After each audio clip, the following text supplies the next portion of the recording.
Hey guys, I believe we are live. Yeah. Yes, we are live. So, good evening everyone. I know it's been a while since I have made these videos. Oh, my hairs look very bad. I'm sorry, apologize. I was tired. I was preparing for something, classes in school. So, whatnot. So we were doing subtle art of not giving f. I'm going to continue that book. Although I have finished the book, now there are some things which I have to discuss. I don't know how many parts will be there for this particular book, but I'm also reading Investor's Mindset. This one, let me pull it. This book, The Intelligent Investor. I have not read it, and I believe this is one of the best book. Go-to book when it comes to investing. So, and I'm also reading a book for handling and managing procrastination, time management. So this is something which I'm going to discuss. Apart from this, I am my goal for this year is to, like, people do daily vlogging, right? I cannot vlog. I don't have anything interesting in terms of business and investing. Nothing is interesting. So my plan is to do daily podcast as much as possible. So that's my goal.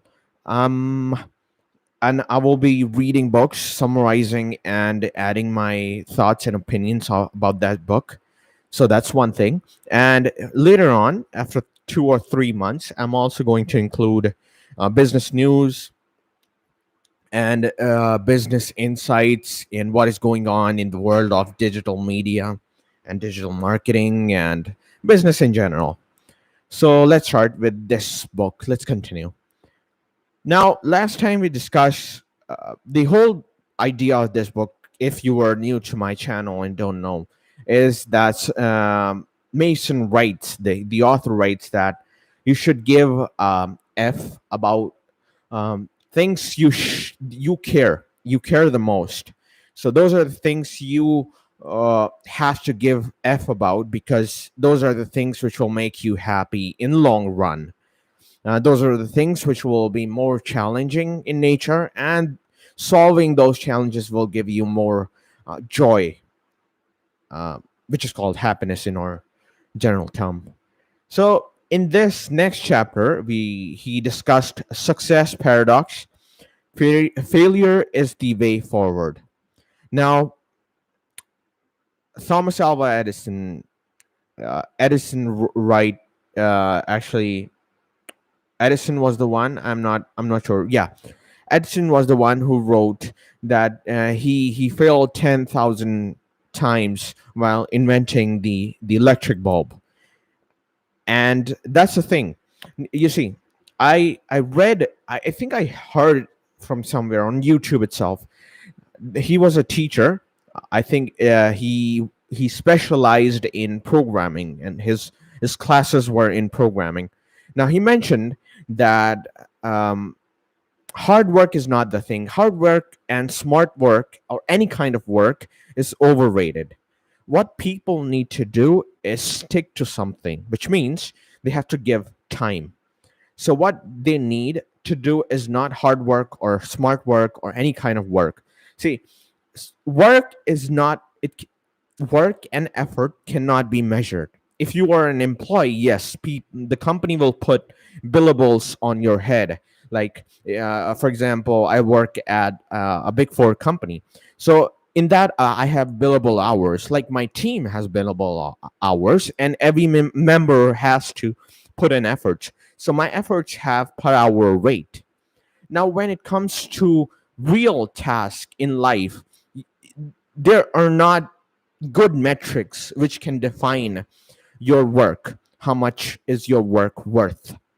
In those cases, there should be something which can be measured, and hard work cannot be measured, or smart work. Well, by the way, I think smart work is just overrated. People who cannot work hard and stick to something will give you excuse that they are doing smart work. In reality, they are not doing any work. So it's either hard work or delegation. That's it. There's nothing in between. No smart work and idiot work or any that kind of work. It's only hard work and delegation. Either you delegate your hard work to someone else or you do that hard work yourself.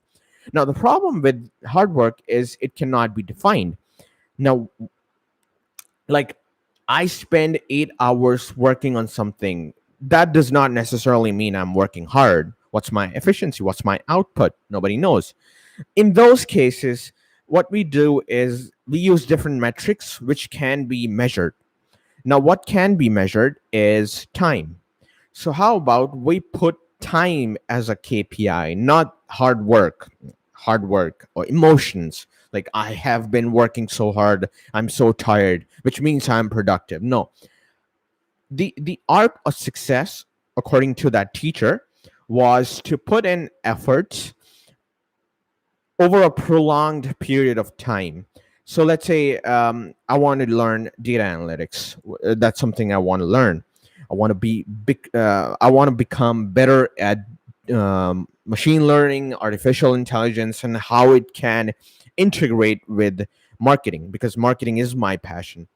So um, one thing I know is machine learning is a very advanced topic. It's a very advanced concept. Not everyone can grasp those concepts. It's not easy, right? Now, people will say, okay, well, it's hard, so what? Do the hard work, and then you will get the success. How about not the hard work, but instead just put in the efforts over a period of time? Just stick to it. It's not hard work, but prolonged efforts over a timeline, over an extended timeline, will give me what I want. Maybe I will. Now, here's the problem. If you choose a time, that this entire prolonged timeline, as a guide for your efforts, now there will be a problem, because now you cannot compare yourself with anyone else, because your efforts will not be exactly the same as the any other guy. Your efforts is directly proportional to your intelligence, how much time you're giving, and what's your comprehension speed. So it's not it's very relative to from person to person. Now, in those cases, you will, when you considering time as a metric to compare yourself to, and time is taken as a guide. So I have to spend, for example, in my case, I have to learn data science, which means I have to spend 5 years or 10,000 hours. So I'll be putting in effort, presumably 10,000 hours, to achieve my goal of becoming a great data scientist. Now, when I do this, the only competition that I have is with me. So I'm responsible for my failures and I'm responsible for my success. And I'm also responsible for my motivation and my inspiration, because I'm not comparing myself to anyone else. So I don't have any push factor. So nobody's pushing me. Nobody's success is actually pushing me to study those hard concepts. So in those cases, I have to do it myself. So this is the idea. So when you're taking time as a KPI, a metric to judge yourself, so I'm going to learn a difficult subject, a difficult topic, and I'm going to spend 10,000 hours. In those cases, it's very likely that you are going to fail, and you have to be okay with that.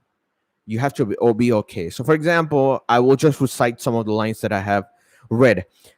Improvement at anything is based on thousands of tiny failures, and the magnitude of your success is based on how many times you have failed at something.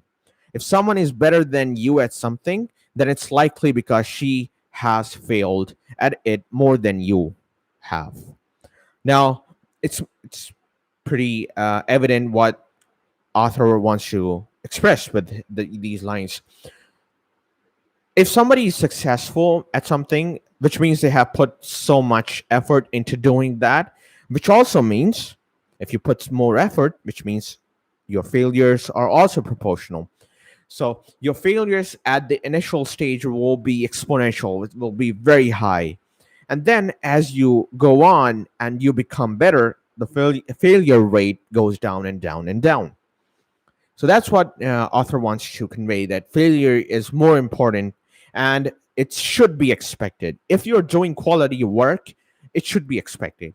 And it should be also expected that you are going to bounce back if you are going to hit an obstacle or hit a hurdle. Now, second is, but at no point does, okay, if you think about a young child trying to learn to walk, that child will fall down and hurt itself hundreds of times.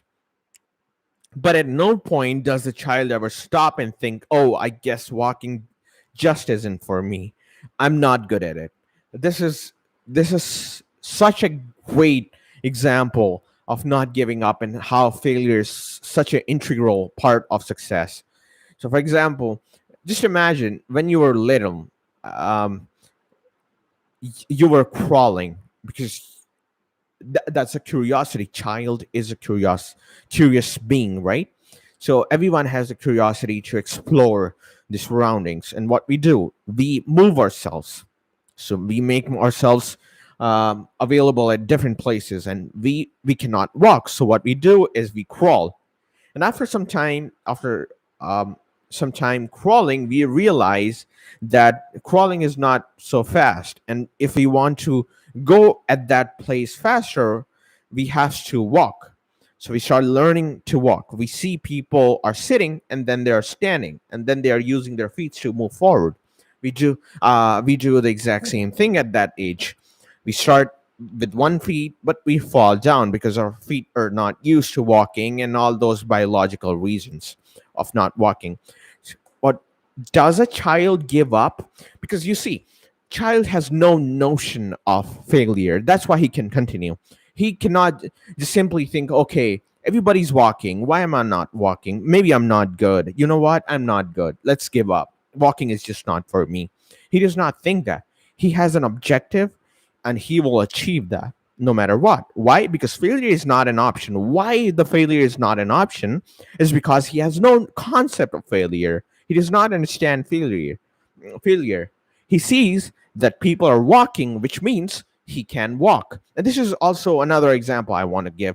If you're in any niche, if your business is in any niche, and you think that it's not for me, or maybe I'm a failure, or I will be a failure, just look at all those people who have succeeded in your area of expertise, or your field, and just think of that. If he has done it, you can do it. Why? Because as a toddler, you don't have any notion of failure. You should not have a notion of failure. Why? Because he can see everyone around him walking. So he knows if everyone can do, then this is the reality. He should be able to walk if everything is right with his legs. This is exactly what you have to think when you are trying to pursue something. If you are in any niche and you know it's very difficult, for example, let's say data scientist is my field of interest, right? It's very difficult. Now I don't know programming, although I'm in at Big Four and I know a little bit of coding, but not to an advanced stage. I know that people are at Google. People are at big marketing companies who do regressions and analysis of large data sets. I know those guys have done it.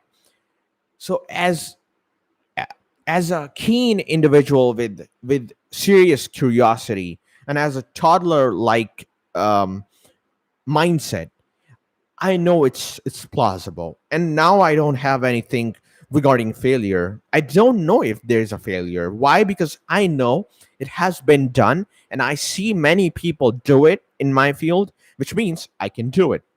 Now what I have to do it like toddler is not give up. How do I not give up? I try. I give time. I stand up. I fall down. I make myself realize, because I'm not a toddler. I have mental ability now. Now, if I have good mental ability, which I think I have, in those cases I will review. By the way, one more video is going to come where I'm going to discuss my latest endeavor, which is to track my time and make myself more productive. We will discuss more about this in future. So my idea is, like a toddler, I'm going to stand up, take a book, read it. I'm not going to understand everything. What I do is, instead of giving up, I will just keep that book like a toddler does. He stands up, he falls down, and then he relaxes for a while, and then he tries again, right? So I'm going to try again. But unlike a toddler, I'm going to set metrics of learning. What are those metrics? How many pages have I read? What's my comprehension speed? And I will give tests and see if I'm scoring well, if my models are working, if I'm able to understand the problem and what's the better word? Comprehend and understand what the problem is about. In those cases, I will realize that I'm truly growing, right? I'm growing. Maybe not at the speed like others are going in that field, but I'm growing. I'm becoming better. So that's the whole idea about this. Now, moving on, Mark Man. Oh, sorry. His the author's name is Mark Manson. Sorry, Mark. Um, so he discovered that action isn't just the effect of motivation; it's also the cause of it. Oh, by the way, his channel is amazing. I will just. He also has a YouTube channel, so he describes more in depth about his book. And he mentioned somewhere that uh, you should not be you should not have a motivation to do something. Instead, you should do something to have motivation. So that's the thing. To get motivated, you need to start. And I have seen something very interesting. You know what? So I was reading these hard mathematics book in my engineering classes. One thing which was very unique at that point was I was not understanding anything, which it's difficult. Engineering mathematics is it's not your average high school mathematics. It's beyond your comprehension. By the way, I'm saying comprehension a lot. I apologize. So what I did was um, I was not motivated to study, but my goal was to just solve one question at a time, and I got stuck. So what I did, I went back to examples because every book has examples before those exercises. So I went to those examples and started doing those examples. And after doing five of those examples, I was confident about that question. Now, when I went ahead and started doing that, it was tough at the beginning, but it was so unique that I was not giving up, although I should have given up because it was taking more time. Instead, I should have just gone to my teacher or my friends and asked about how to solve that question. But something unique happened. I got motivated to solve that questions. I felt like, okay, I am in this, and this problem will make me more smart about that chapter. Will make me more smart about that chapter, and it's important that I solve that question. And after starting, I realized that, you know what? I have already solved these five examples before, which means I know something. So what if I put some extra effort, extra time? I might be able to solve at least some part of that problem. The problem had many parts, so I could solve some of the problem. And after spending 1 hour, I believe 1 hour, I did it all by myself. It was so motivating, so pumping. It's like a rush in my brain after solving that question. But something unique happened after that. After I spent 1 hour solving that question, the time to solve the next question went down, and the time to solve the next question went down and down and down. So what happened was, although it took so much effort to just start and do the first question, that I became more capable to solve all the other questions. So from first question, I started, it took 1 hour. I put so much effort into solving that. And after solving that, the next question, question number two, got easier. Question number three got easier. 4 got easier, less and less time. I started with by solving one question in an hour, and after 1 hour after doing that first question, I was able to solve all the other questions in less than 5 minutes or 8 minutes max. But after some times, there was one more question, which is again more challenging. And you know what I did? I gave up. I gave up. I simply gave up. I couldn't do it. I started with first question and I was happy, and then I got rushed after solving all those questions. Now that's the problem. Once the dopamine hits your brain, what happens is you become complacent. You think, okay, it was good, but I don't want to take that risk again. Your brain is not motivated to take risk again. So this is the time you have to push once more, which means you don't have to wait for the motivation, or you need not get motivation from outside. You need to put extra effort to bounce back. So this is what I did. I put more efforts to understand the problem, went back to those examples and solved 10 more examples, and came back to that question, and I was able to solve that question. Likewise, things become more easier for rest 9 to 10 questions. So this is how the graph goes. It becomes very hard at the beginning, and then it becomes easier and easier. And after some time, you will hit a bump again, and the efforts required to solve that problem will be extremely high. And then the graph will go down and down until you kind of master that chapter or master that subject. So this was the idea. Number one was to not measure, not have any metric of success. So definitely not failure. You should not have any notion about failure. You should know that failure is going to come, and you don't know anything about failure. Don't attach failure with anything. It's like, don't attach failure with shame, disgusted, feeling like you have wasted so much time, feeling like you could have done something better. Don't understand. Don't think about this. Just remember, while putting the effort, were you enjoying the process or not? Just ask that question. And if the answer is yes, forget about the rest. Failure just does not matter anymore. So this was the idea behind that book. He adds, your action creates further emotional reaction and inspiration, and move on to motivate your future actions. So once you start, you hit a bump, and then if you put an effort, motivation will come. Motivation will come as in when you solve that problem, and then you can go for another mile or two, and you will hit the bumps again, hit the hurdles again, and then you have to put that effort. So effort is the fuel which you have to put, so that the wheel of motivation can spin, which can make you move forward. So this is the entire analogy that I want to give. So effort is the fuel you have to put in, so the wheel of motivation can spin, moving you and taking you to your destination. So this was the entire idea. I think I'm taking more time. My goal is to do it less than 15 minutes. But anyways, I'm going to do this every single day now. So you can expect more of these videos.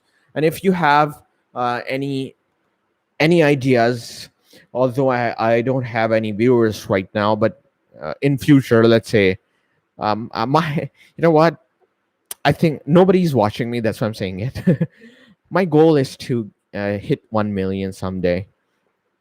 I have two short-term goals. Actually, one short. Let's say both of them are medium-term goals, if not long-term goals. One is to study in a very good MBA college, preferably GSB or Harvard Business School or INSEAD or Wharton or Northwestern or any of those good schools. And second is to get 1 million subscribers on this channel. That's like a dream. This wall behind. I want that yeah, golden button. So that's like my goal that I have. But let's see, if in future, if you watch me when I hit 1 million, which I will, please watch these videos, and you can see how I started. By the way, please comment down below if you like these lights.